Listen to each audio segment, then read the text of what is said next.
প্রিয় দর্শক, আসসালামু আলাইকুম। আজকে আবারও চলে আসলাম শ্বশুর বাড়ি। আজকে 7 দিন ধরে আমি অসুস্থ, জ্বরে পড়ে আছি।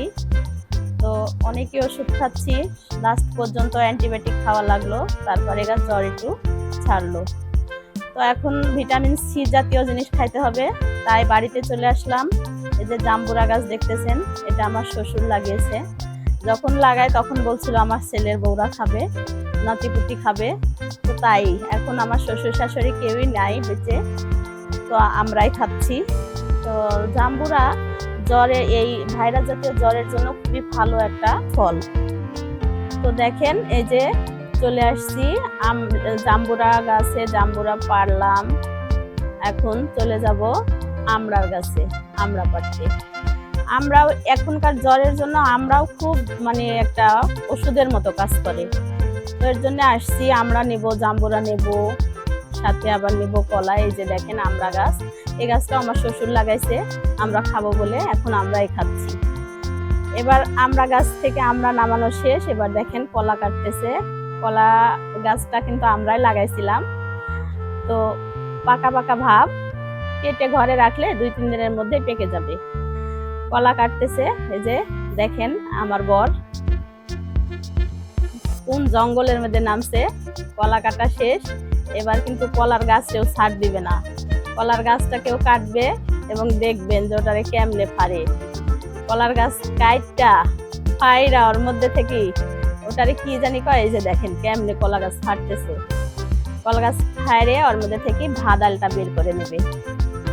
ওটা কিন্তু ডাউল দিয়ে রান্না করলে, ভাজি করলে অনেক টেস্টি হয়। এটাতে প্রচুর আয়রন আছে, যাদের শরীরে আয়রন কম তারা কিন্তু এগুলা, কলার থোর, কলার যে ভাদাল, এগুলা খাইতে পারবেন। তো আমার ভিডিওটা যদি ভালো লাগে তাহলে লাইক, কমেন্ট, শেয়ার করবেন, আর আমার পেজটিকে ফলো দিয়ে পাশে থাকবেন। এরকম সুন্দর সুন্দর ভিডিও আবারও দেখতে পারবেন। সবাই আমার জন্য দোয়া করবেন, আমি অসুস্থ, তাড়াতাড়ি জানি জাম্বুরা আমরা এগুলা খেয়ে সুস্থ হয়ে আবার আপনাদের মাঝে ফিরে আসি। তো এই পর্যন্ত এই যে দেখেন আমার হাজবেন্ড খুব লড়তেছে কলা গাছের সাথে, দেখতেই পাচ্ছেন স্কিনে। ও এই কলার আঠিটা আমার অনেক পছন্দ, এর জন্য যখনই কলা কাটে তখনই এর ভিতর থেকে এটা বের করে।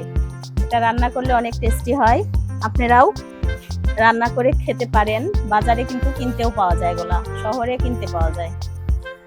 তো আমার ভিডিওটা দেখবেন, সামনে গেলে সরাই দিবেন না, সবাই সবার ভিডিওকে ফলো দিবেন, লাইক দিবেন, কমেন্ট করবেন, শেয়ার করবেন, পাশে থাকবেন সবাই সবার।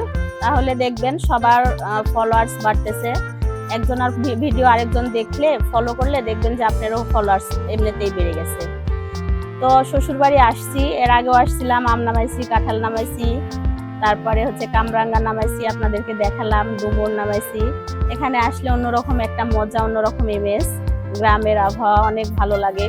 পুকুর ধারে এই যে কলা গাছটা ছিল, পুকুরের মাছ মারা, আবার অনেক ফলের গাছ আমার শ্বশুর শাশুড়ি লাগাই রেখে গেছে, যেগুলো আমরা খাচ্ছি। আল্লাহ তাদেরকে বেহেশতবাসী করুক। তো এই যে আমাদের কাজ প্রায় শেষ, কাজ শেষ হলে এখন আমরা চলে যাব আমাদের বাসায়। তো আপনারা সবাই ভালো থাকবেন, আমার জন্য দোয়া করবেন, আর নতুন নতুন ভিডিও নিয়ে আবারও আসবো। এ পর্যন্ত সবাই ভালো থাকবেন, আল্লাহ হাফেজ।